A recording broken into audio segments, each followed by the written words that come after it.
bonsoir à tous. Pour commencer mon temps de remerciement, je voudrais ce soir continuer à saluer mes amis qui viennent de loin, qui ont cru dans notre aventure partenaisienne de créer un label éducation et jeux.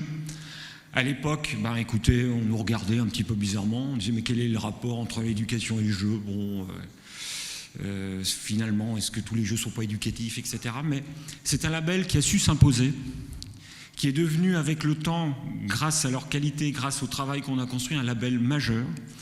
Et ils ont contribué à le construire, à le fabriquer avec moi. Et je voulais vous remercier, mes amis, d'être là ce soir et d'être là où on en est aussi. Merci.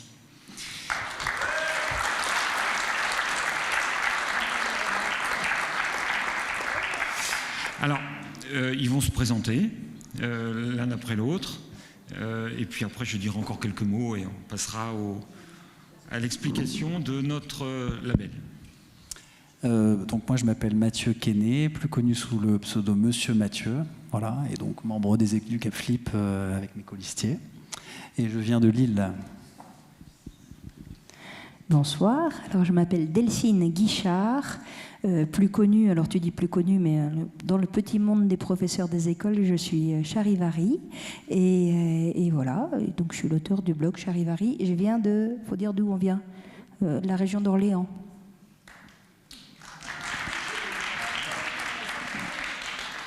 Bonjour à tous, moi c'est Laurent Walter, je suis content d'être là. Je suis le fondateur de monécole.fr, qui est une société désormais pour les écoles. Et je viens vers Lyon, voilà, le Beaujolais.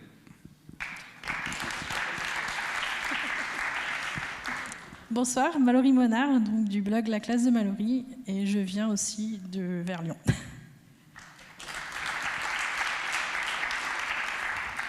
Bonsoir, moi c'est Émilie Couturier, je suis autrice du blog Jeux d'école et je viens d'ici. Voilà, j'habite à 15 km.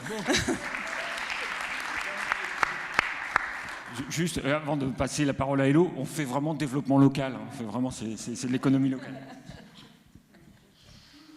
Donc Marilyn Millereux, je tiens le blog École du bord du monde et je viens de Toulouse.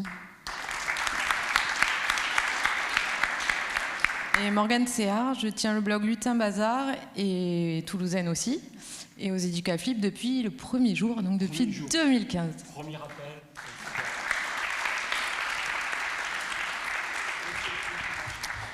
Voilà, alors cette année, évidemment, je le dis tous les ans, mais en fait c'est parce que ça se reproduit à chaque fois, on a eu vraiment une sélection de très très grande qualité. Avec plus de 40 candidats à la sélection, 10 ont été retenus. Je voudrais quand même rappeler que notre label en fait fonctionne sur un système très simple, hein, c'est-à-dire qu'on prend en compte le produit qui nous est présenté. On ne se pose pas de la question de qui l'a fabriqué, comment si, mais qui l'a fabriqué, quelle société d'édition, est-ce que c'est une petite, est-ce que c'est une grande, etc. On accueille tous les produits qui nous sont présentés. Depuis les premiers Educaflip, on a récompensé des micro-sociétés d'édition, des énormes sociétés d'édition. Et c'est peut-être ça aussi qui fait que notre label est maintenant reconnu. C'est que ce qui nous importe beaucoup, c'est à la fois le potentiel de ce jeu, de ces usages dans la classe, et aussi dans la famille. Il n'y a que ça qui nous préoccupe. En plus, après, un prix également, hein, que ça soit raisonnable pour acheter dans la classe et pour acheter à la maison. Et ce sont les seuls critères qu'on prend en compte pour faire en sorte que chaque année, on puisse vous apporter la sélection qui nous paraît la plus pertinente. Voilà. Alors, on va découvrir un peu ce que nous propose aussi Emmanuel. Vous allez découvrir les jeux qui étaient nommés cette année. Donc je vous présente Chaudron Party, donc un jeu développé par Oculudad, Grégory Germain, illustré par Cyril Bouquet. Donc c'est un jeu de 2 à 4 joueurs pour toute la famille, d'une durée de 20 minutes. On est dans la forêt de Pas-Cher-le-Bois et on va aller chercher des ingrédients afin de réaliser des potions magiques. Donc on va faire appel à la mémoire bien sûr en premier, mais après les ingrédients, on est assez libre de récupérer dans la forêt ce que l'on veut, sauf qu'on est bloqué par un système de stop ou encore, on ne va pas pouvoir tout ramasser non plus. Donc ça, c'est la première chose. Deuxième chose, après on va avoir les ingrédients devant soi et on va pouvoir les garder ou les dépenser immédiatement pour acheter des potions ou attendre quelques tours pour avoir plus d'ingrédients pour acheter des potions à plus de points de victoire. Et enfin, dernière chose, on va remélanger les ingrédients qu'on va utiliser pour acheter les potions afin de les remettre dans la forêt et relancer le memory et apporter une notion de statistique en plus.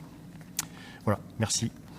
Bonjour, David Dupéret de Tiki Édition. Je suis ravi de vous présenter Dali le Renard, un jeu de Vincent Bonnard illustré par Cyril Bouquet, un jeu des 5 ans qui se joue de 2 à 4, voire un peu plus. C'est un jeu de prise de risque où les enfants et les plus grands enfants devront lancer les dés, que ce soit sur la table ou dans le poulailler. Ces dés donneront des couleurs qui vont vous permettre de fermer certaines portes.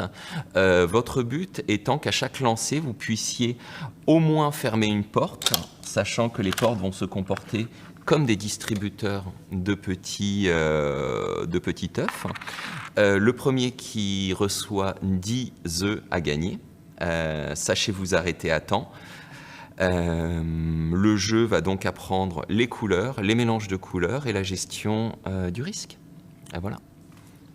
Je suis ravi de vous présenter Lucky Numbers, un jeu de Michael Schacht, illustré par Christine Alcouf, qu'on pourrait résumer en 2 secondes en un loto intelligent. Le principe étant, chaque joueur a une grille, le but est de la remplir le plus vite possible. Sachant que on a des trèfles qui contiennent des nombres allant de 1 à 20. Il y a autant de séries que de nombre de joueurs. Le jeu tient sur une seule règle. Quand c'est votre tour, vous piochez un jeton, vous le posez ou remplacez des jetons de votre grille, mais à tout moment, chaque ligne doit être croissante et chaque colonne doit être croissante. Avec ça, vous avez l'intégralité des règles de Lucky Numbers. Le premier qui réussit à remplir sa grille en respectant cette règle-là a gagné. Ce jeu va permettre d'apprendre la notion de nombre croissant, le placement sur une grille de nombre croissant et la gestion de probabilité, puisqu'il faut bien organiser sa grille pour avoir plus de chances de gagner. Voilà. Similo est un jeu à partir de 7 ans, de 2 à 8 joueurs.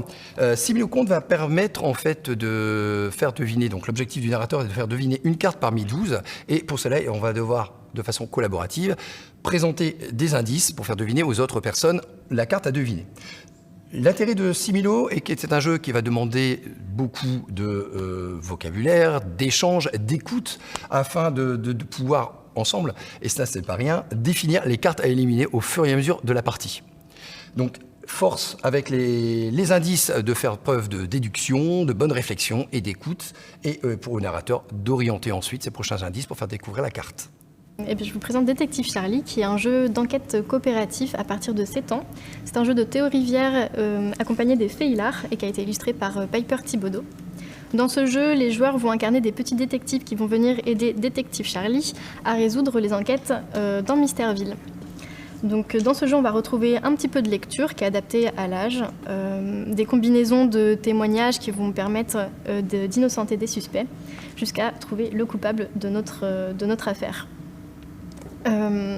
En jouant Détective Charlie, les enfants vont pouvoir mettre en pratique l'apprentissage de la lecture, ils vont pouvoir apprendre un petit peu des nouveaux mots, faire de la déduction, se repérer un petit peu dans le temps et mettre toutes ces compétences en œuvre pour démasquer notre coupable.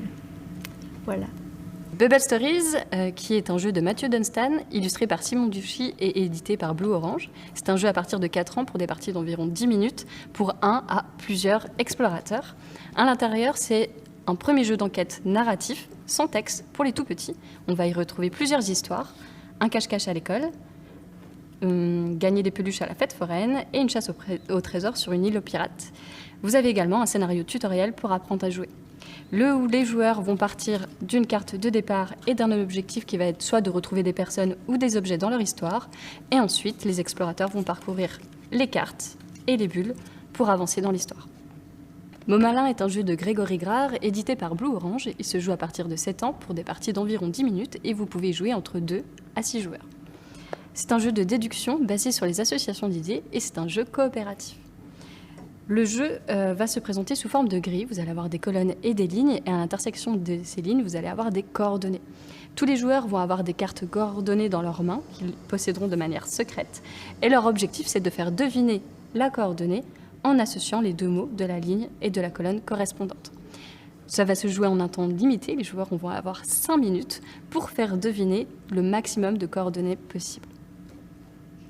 Donc Ship Up est un jeu de Maël et Florian Fay, illustré par Pauline Berdal. Donc c'est un jeu de 1 à 4 joueurs, donc coopératif, dans lequel on va devoir déplacer un troupeau de moutons pour les amener jusqu'à l'enclos avant que les loups ne les mangent, tout simplement. Donc pour cela, on va se déplacer à l'aide d'un dé. On va utiliser, ce dé va nous indiquer quel mouton on va déplacer. Et donc, on va utiliser le déplacement de type jeu de dames, c'est-à-dire le saut du jeu de dames. Donc, on va se déplacer orthogonalement, de case en case, mais parfois on pourra sauter. Donc, c'est du saut de mouton, en définitive, le jeu de dames. Donc, on va pouvoir utiliser ce principe pour aller beaucoup plus vite et optimiser ses déplacements. Donc, le côté coopératif permet aussi de décider ensemble quel sera le meilleur déplacement pour amener le plus possible de moutons dans l'enclos. On a aussi voulu que le jeu soit transportable et jouable un peu n'importe où. Donc on a une boîte qui se désolidarise, qui peut servir de piste de dés. Comme ça, on peut y jouer sur une tablette dans le train, etc. Donc on voulait quelque chose de transportable et qu'on puisse jouer aussi en solo à partir de 1 joueur. Parce qu'un enfant peut très bien décider à un moment, sans les parents, de vouloir jouer à ce jeu pour s'essayer à la projection dans l'espace et à l'optimisation de déplacement. Bonjour, je viens vous présenter Quartino, un jeu conçu par Pietre Dobrek et Louis Game et illustré par Céline Bénédé. C'est un jeu de stratégie à partir de 7 ans qui se joue de 2 à 4 joueurs. L'objectif est d'être le premier à réaliser 4 quartinos. Un quartino est une composition de 4 couleurs, bleu, vert, rouge et jaune, où on travaille le placement, on travaille aussi la géolocalisation dans l'espace et également une mise en place d'une réflexion stratégique pour atteindre son objectif et donc être le premier à remporter la partie. Animètre est un jeu de lifestyle d'Anthony Perron. C'est un jeu à partir de 5 ans, de 2 à 5 joueurs, dans lequel on va devoir estimer les distances. Pour ce faire, on va utiliser des animaux qu'on va devoir passer à son tour pour créer des tours. Ces tours vont devoir aller récupérer des pommes, que ce soit des pommes jaunes qui rapportent 1 point ou des pommes rouges qui rapportent 3 points. Le principe du jeu est, à son tour, poser un animal et construire la tour. On va regarder le sommet du crâne de l'animal et on va estimer la distance.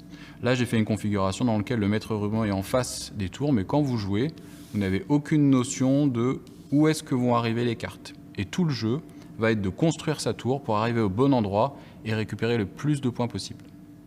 Vous avez un mode compétitif, un mode coopératif et un morcellement des règles avec plusieurs pouvoirs pour permettre une introduction petit à petit de tous les composants.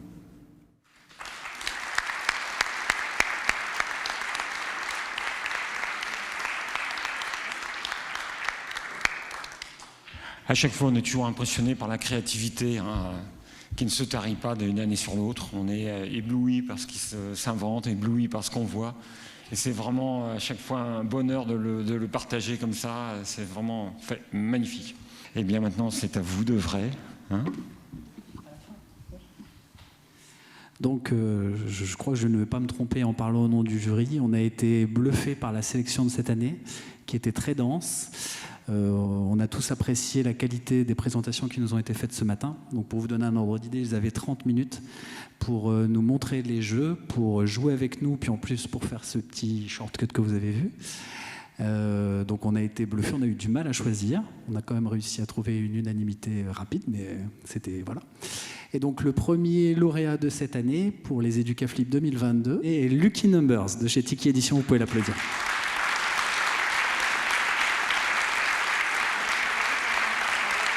Oui. Oui, tu peux venir. Donc on va accueillir... Je vais dire d'abord merci à vous. C'est le premier prix que remporte Lucky Numbers, alors qu'on va dire qu'il fait une belle vie depuis plus d'1 an, donc merci. Et puis je voulais remercier d'abord son auteur, Michael Schacht, qui a fait un jeu... C'est pas tous les jours qu'on trouve un jeu qui tient sur un timbre-poste au niveau de la règle et qui marche aussi bien, donc incroyable. Et un gros merci à Christine Alcouf, évidemment, parce qu'elle a réussi à donner de la vie dans un jeu abstrait. Ça, c'est rarissime. Et merci à Julien, sans qui j'arriverais pas à travailler à Tiki correctement. Je n'ai qu'un demi-cerveau et lui, il en a un complet, donc ça fait 1,5. On arrive à tenir comme ça. Et merci à vous tous, en tout cas, vraiment très touché d'avoir l'Educaflip. Vraiment. Un grand bravo.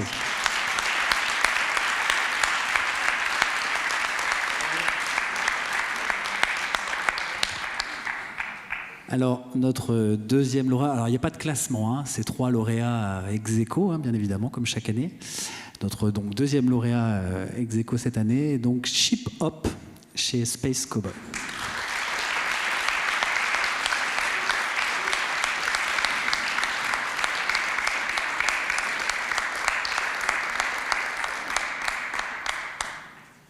Non, mais merci beaucoup, ça fait plaisir. Mais je remercie Florian et son fils Maël, car c'est une création à 2 mains, et Pauline Berdal pour les illustrations. Nous, on fait des jeux pour les enfants, pas pour courtiser les parents avant tout.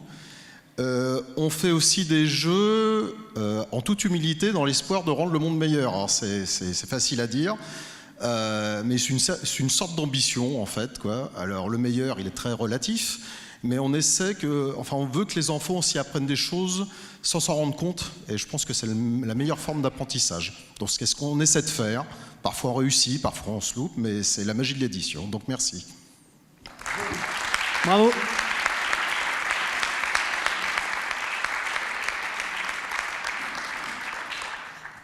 Et donc le 3e lauréat de ces Educaflip 2022, bien qu'on aurait pu primer les 10, donc il y aura forcément des déçus. Le dernier lauréat est Momalin chez Blue Orange.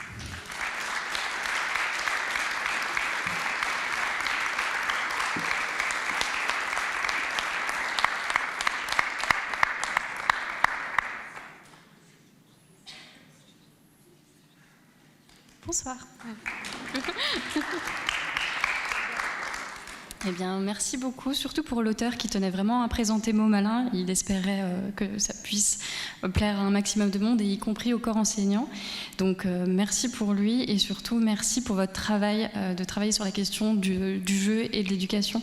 Ce que vous faites, c'est important, vous le faites depuis plusieurs années, et vous permettez de démocratiser encore le jeu, encore plus le jeu en classe et à la maison. Et donc, merci pour ça. Voilà.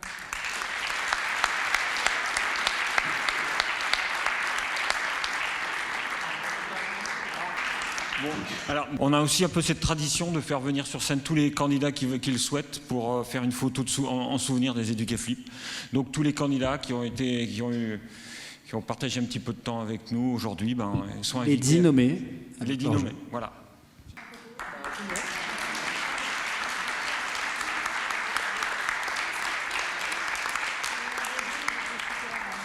Et on va quand même prendre 30 secondes pour remercier Olivier, parce qu'il ne le fera jamais lui-même, il ne se met jamais en avant, mais voilà. Rien n'aurait été possible, rien n'est possible sans lui aussi. Voilà. C'est lui qui fait le lien entre nous tous, c'est lui qui fait le lien avec Emmanuel, avec les communautés, avec la mairie. Donc un grand bravo, merci.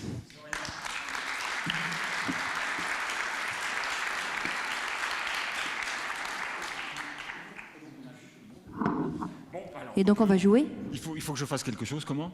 On va jouer là. Mais justement, parce qu'il reste l'essentiel, c'est de jouer quand même. Donc, on vous invite à jouer sur le flip. On va l'ouvrir exprès pour nous et on va en profiter. Voilà. Bonne soirée à tous. Ça ne fait que commencer.